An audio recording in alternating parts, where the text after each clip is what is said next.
Welcome to Future Stories. Today I have a very special guest, Elder Mickle, or what would they say? Mickle. Mickle. There's a monkey in the Amazon that's called a miku. And so that's how I would always tell people. I'm like, you know the miku? And they're like, oh yeah, miku, yeah. And so Miku. So and everyone how do they say in Spanish? It's elder. How do they say it in like Elder Portuguese? Miku. Elder Miku. Elder. That's Would they say it with kind of would they roll their R? Elder. No, that's more Spanish. They just say Elder. Elder Miku.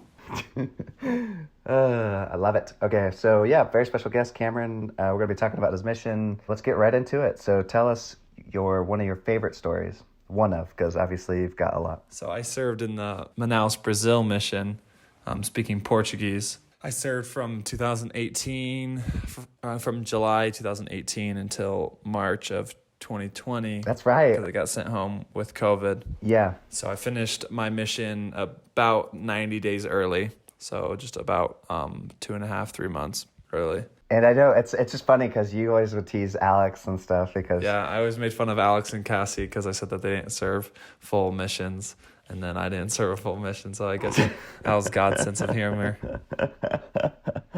I do think God has a sense of humor. It's great. Absolutely. So my favorite story is probably this couple. Their names are Patricia and Everton. And so it was in my third area. I'd been out on my mission for about a year. Yeah, about like 11 months or a year. And I was with my first American companion. We were working in an area, and we had worked for like 4 or 5 weeks, and just like nothing had worked. And so we like made a decision to just like stop teaching all of the investigators that we were teaching because none of them were progressing and none of them were going to church. And we were just super frustrated. And so like we took out like an area map and like prayed over it and talked about which areas and which streets we thought we should go to. So we ended up going to this one street and knocking doors, and which I hate knocking doors because I feel like it's so ineffective. I mean, in Brazil, it's a little bit more effective than anywhere else, but still. And then by the time we knocked on this one door, and the lady was like, "Oh yeah, like I'm a little busy right now, but you can totally come back tomorrow," which is what you hear all the time. So we were like, "Okay, yeah, sure." And so we marked a time with her to come back, and then we came back to her house the next day, and she was waiting at the door for us, and we were like, "Oh snap, she's like actually a good human being, doesn't just lie through her teeth to us like everyone else." And then she also had her sister with her. And so we taught them like the first lesson, and like things went well. And we just, and I think on either that first lesson or the next lesson, we talked to them a little bit more. We left them to pray about Joseph Smith.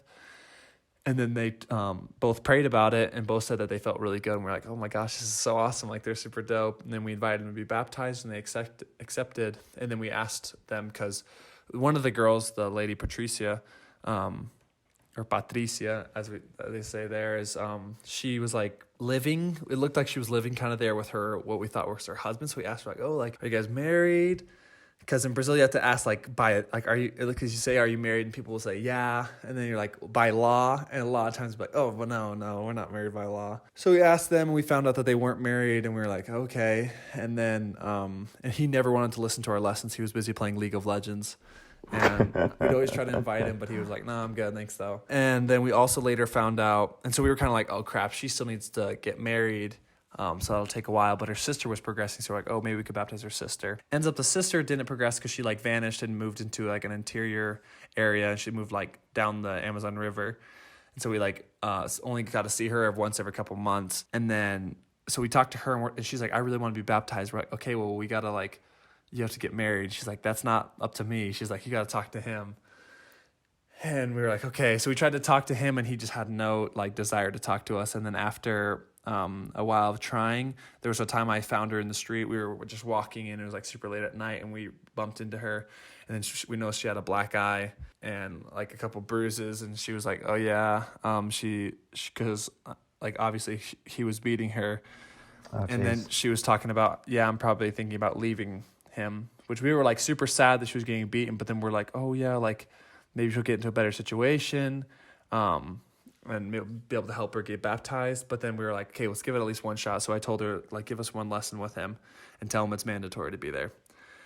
So then we went over there, me and my companion, and then we also had another elder with us. And we sang "Families Can Be Together Forever," and then we read the family proclamation to him, and we talked about how the way he treats his wife, he'll be held accountable before God at the last day.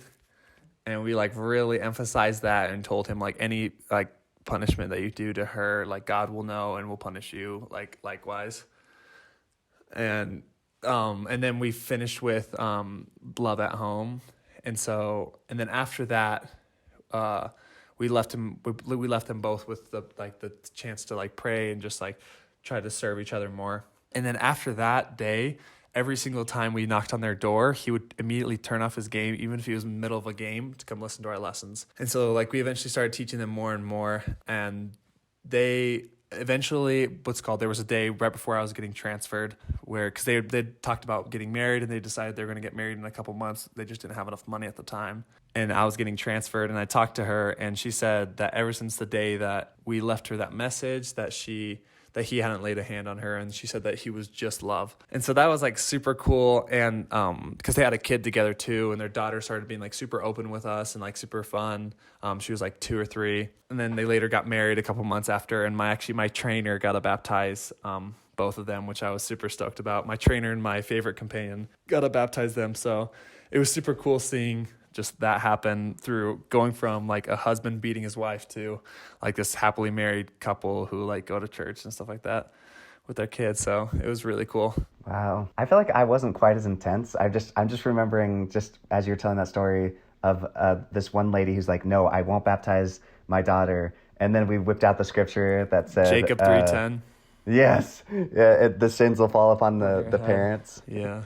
Yeah, and then she let her daughter get baptized. She didn't want that responsibility. Yeah, I wish the people were that smart where I served. I've used that scripture many a times, and every single time the people were like, you're just spitting blasphemy.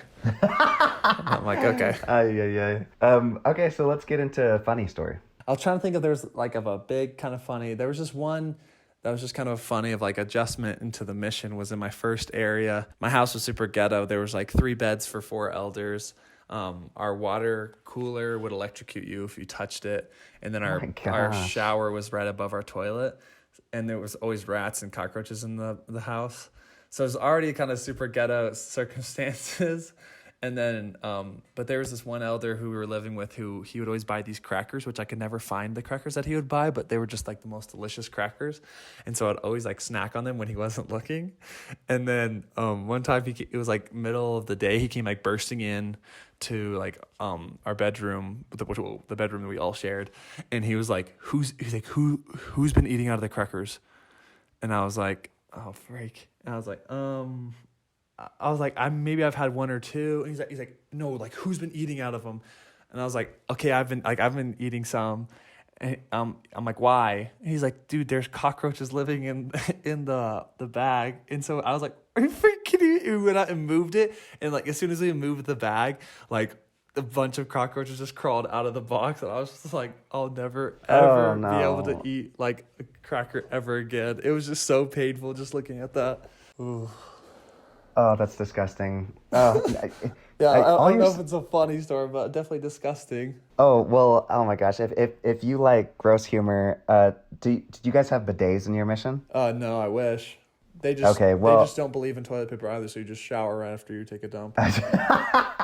So inhumane. My companion, he would use, most people, after using bidet, they would use toilet paper, but my companion used a hand towel that he left in the hand rack, and that I dried my hands on every day. No. And then my companion's like, oh, wait, have you been using that? Because he saw me drying my hands. And I'm like, yes. And he's like, elder, like, I use that to clean myself. No. Oh, my God. Yeah. That is so nasty. But apparently, I guess his companion before him would dry his face at night with it.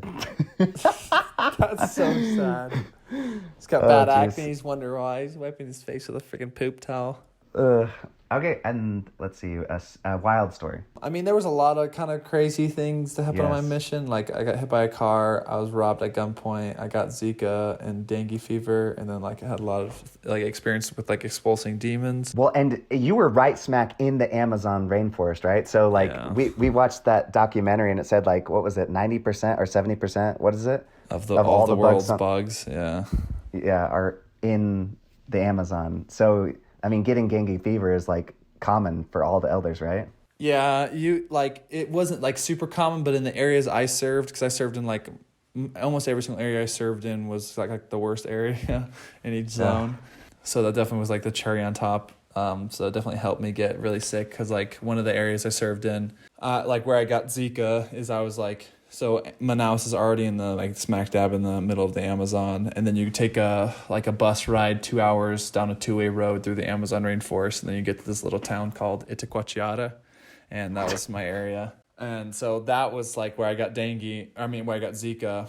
And like when I went to the doctor and talked to them about that, he was just like, oh yeah, like we either have like because the right side of my face and my body went numb. And he was like, my well, it's either a gosh. brain bleed, but if it's a brain bleed, you'd probably already be dead. He's like, and I don't think you have dengue, because if you have dengue for a second time, you can be paralyzed like everywhere and you can die. He's like, so it's probably Zika. And I'm like, okay. And I'm like, is there any way to test for that? And he's just like, I mean, we could, but by the time you get back the results, it'd be like 2 or 3 months. And I'm like, nice. You have any medicine for me? He's like, no. He was like, you can just avoid mosquitoes.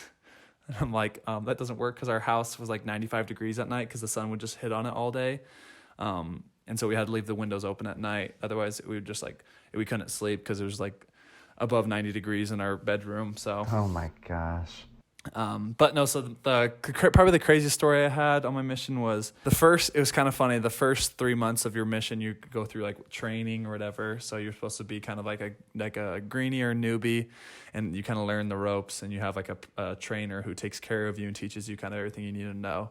Well, in my first 12 weeks in the mission, I went to the hospital 3 times. And first time I went to the hospital, it was after, this is the third time I'd gone to the hospital. And at the hospital, so we had fasted the day before, and then we ate some like rotten food that a member gave to us, and then some like bad water. And so just all that kind of mixed together, we were kind of like, holy crap, like I felt it, the effects at the end of that night. I was like, I'm so sick. Like, and so we went back, and I was like, had a super bad fever, and I was like, hey, I got to go to sleep. And I woke up in the morning, and my companion, my trainer, my dad, Elder Escobar, he was like a Costa Rican. He was dying, and it was so funny. He kept yelling like, God, forgive me of my sins. He's like, I don't know what I did to receive this punishment, but he's like, please forgive me. And we were just like super sick. And so then we tried calling the elders, and because we were out of like phone credits, so we could only call other missionaries.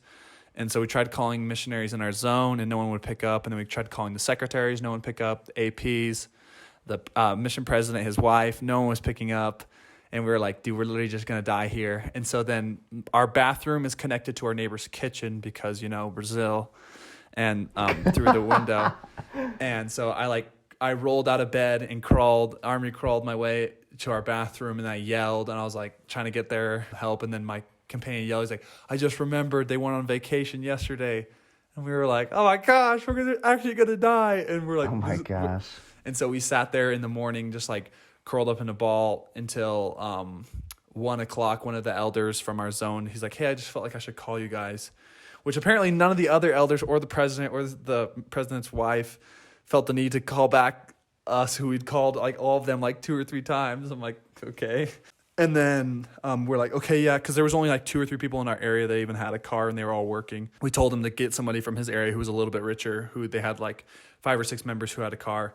We're like, get someone from your ward to like come pick us up and take us to the hospital because we're literally dying. And so they come and pick us up, and they take us to the hospital. And it's funny because as soon as we got to the hospital, because I was like crouched over, like kind of almost like perpendicular or parallel with the ground, like with my upper body. I was just like crouched over in so much pain. But my trainer, he was like duck walking. His stomach hurt so bad.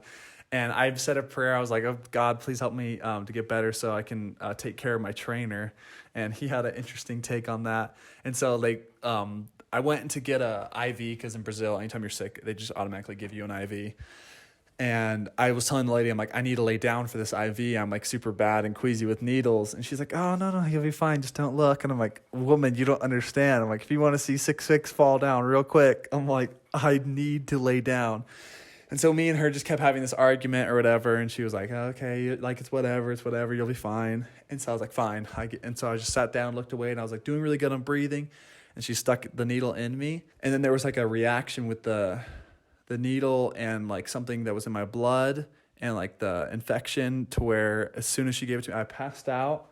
And then while I passed out, I had like a seizure, which I later found out wasn't actually a seizure. It was like a muscle something like invulsion or something. I don't remember. Some guy talked to me about it from Sao Paulo and talked to me that I was like, oh yeah, it's just your muscles like in the blood vessels like freaking out and your veins like shaking your whole body. And then I came to and I threw up blood a couple times. And then because of like the loss of blood, I went blind for a little bit. And after I went blind, I was like slipping out of the chair too. And everyone's like, stay in the chair. And I'm like, I'm trying so hard. You think I'm like intentionally sliding out of this chair? And they were trying like to not get me like to slide into my blood vomit. And then they put me in a wheelchair and they kept yelling at me to like close your eyes, which I'm like, I'm blind. What the fudge you mean close your eyes? Which I later found out because one of my companions also went blind, my son. And so I saw that when he went blind that his eyes fluttered. And so it's just like his eyes freaking out. And so I was like, oh, Cameron can play doctor because he's been through this. Anyway, so they started shoving oxygen tubes up my nose. And after about 5 minutes, I got enough oxygen to where I could see again. And I blinked like twice and then I got my eyesight back. And then like all the doctors just left me alone in this room. And then like this like janitor looking guy was walking by and he was like, "Quer sopa?" Which at the time I thought it meant, "Do you want juice?" And I was like, yeah, I could use some juice, but it actually means soup. And so this dude just hands me a plastic cup filled with soup. And I'm like, what the fudge? Like, is this dude's lunch? And I drank it. And then like 10 minutes later, a doctor came in and was like, "Hey, can you see all right?" And I was like, yeah. And he's like, "All right, you're good to go." And I was like, what the fudge? I think that he just didn't want the liability of whatever happened. And I didn't even know that I had a seizure until I got into the car with my companion. He just like kept staring at me like, what the fudge is wrong with you? And I'm like, why do you keep looking at me like that? He's like, you, and he was like, how do you say shook? And I was like, I shook like a seizure? He's like, yes, seizure. And I was like, what the fudge? And then I called my mission president's wife and told her about this just to like keep her informed. And she was like, but can you see now? Because I was like, oh yeah, so like I just want to let you know, like I passed out, I had a seizure, I threw up blood, and I went blind for a little bit. And she's like, well, can you see now? I'm like, yeah. And she's like, stay inside and drink water for 3 days. And I was like, oh my gosh, I'm gonna die on this mission. And so I actually made a video. A little bit after that, I made a video on my camera roll, and I like uploaded it to like my iCloud just in case. And it was like saying goodbye to my family just in case I died, because I like genuinely thought I was gonna die. Because I was like, I've been to the hospital 3 times in my first 18 years of life, and in the past 18 weeks I've been 3 times. So I was like, I don't know if I'm gonna make it out of here. But oh no! And didn't Mom see that video? Yeah, but well, because she got really mad at me because I hadn't told her about the first 2 times I went to the hospital, and so the third time I just let her know that I'd been to the hospital. But then like she found out kind of the gravity of it, and then she like my bishop was actually kind of freaking out, and then my mission president freaked out on me because he was like, you can't be telling your parents that you're like telling them essentially the truth. And I was like, sorry, maybe. And then the best part was like there's a sister in my mission who got malaria, and 2 sisters, and they were in like the weekly newsletter and shiz. And we had like a mission-wide fast, but then like I fetching went blind and it wasn't even mentioned at all. I was like, wow, like what an elder got to do to get some love and respect around here. And then for the rest of them, like my mission, like for the first like year of my mission, everyone was like, oh, you're that kid that almost died in Acre, which was the state that I was serving in. Like, you're the one that went blind, you're Elder Mickle. And I was like, yeah, that's me. My gosh. All right, so the last section... Sorry, I'm just thinking of all these crazy stories. Oh my gosh. It's a miracle you're alive. Clearly, God's looking out after you. The last section is a spiritual story, and then afterwards, if you want to share your testimony in Portuguese. Sure. Yeah, there was kind of a lot of, I was trying to think of like for spiritual, there's a lot of like my testimony grew so much on my mission. And there's so many different experiences. Just one that I thought was like super cool that was just like such a miracle was there's this one time when I was with my companion in that area that I talked about, Itacoatiara, which is like super down in the middle of like nowhere. And we were just out tracting and we were just like looking up people we went through the area book. And so in Brazil, it's all manual area book. Like in America now, it's all digital and so much better. But so we were going through like records of like 2013 and stuff like that and just like trying to track down every person who was ever taught. And we found this one lady who she had been baptized like years before, and we were just talking to her during Christmas time, and we were just like, we asked if we could sing some hymns for her and share like a Christmas message with her. So we were singing, and that companion, me and him got along really well. His name was Elder Bird, Grant Bird. He's married now. He's such a stud. And we loved singing hymns together because he was one of my only companions who would like sing with me. We both were terrible singers. And so that's why we couldn't make eye contact while singing. Otherwise we would start like crying, laughing. But so we sang like hymns for this lady, and her grandma was there, or her mom, I think, was there. And then we just like shared a spiritual message, and we just talked about how like Christ is like there and he like cares about us and stuff like that. And the wildest thing, this like super old lady, like looked like she was just about ready to croak. She's like, she like held out her hand for both of us, and she was like, "Can you guys help me stand?" And we were like, "Yeah, sure." And so like we both grabbed her hand and like we like helped her stand up, and we just hear this like, and we were like, "What the fudge?" And she stood up, and we were like, "Oh, nice!" Like, and I looked at Bird. I was like, "Dude, did you just hear what I heard?" And then the daughter who we were talking to, she's like, "My mom hasn't stood up in like 15 years," and she's like, that was her bone like setting into place. I was like, what the fudge? It was just like the wildest thing, and the spirit was like so strong because we just like sang the hymns, and like we just like they were just so grateful because they hadn't seen like missionaries in a couple years, and they were like, "Thank you so much for coming by." And it was just like the wildest thing ever that we were like, we didn't put anyone on like date for baptism, or we didn't make any new content, but it was just like, I don't know, it was one of those moments where I'm just like, this is what I'm supposed to do as a missionary, you know, just be like a vessel to like help somebody else. It was the wildest thing ever. But yeah, just kind of before I go into my testimony in Portuguese, yeah, just kind of like I mentioned, there was just so many things, because when I went on my mission, like I was raised in the church, and I just didn't really like I knew that the church was true logically, but I didn't like feel it, and it was just like such a life-changing experience. And eu sei que a Igreja de Jesus Cristo dos Santos dos Últimos Dias é a igreja verdadeira, e sei que Deus nos ama e que todas as nossas dificuldades são para nosso benefício, e que podemos ter a oportunidade de viver sempre com nossas famílias, se concordamos com os convênios que Deus nos deu. E eu sou muito grato por a minha missão e todas as coisas que aconteceram, as coisas boas e as coisas ruins, e as experiências que eu tive.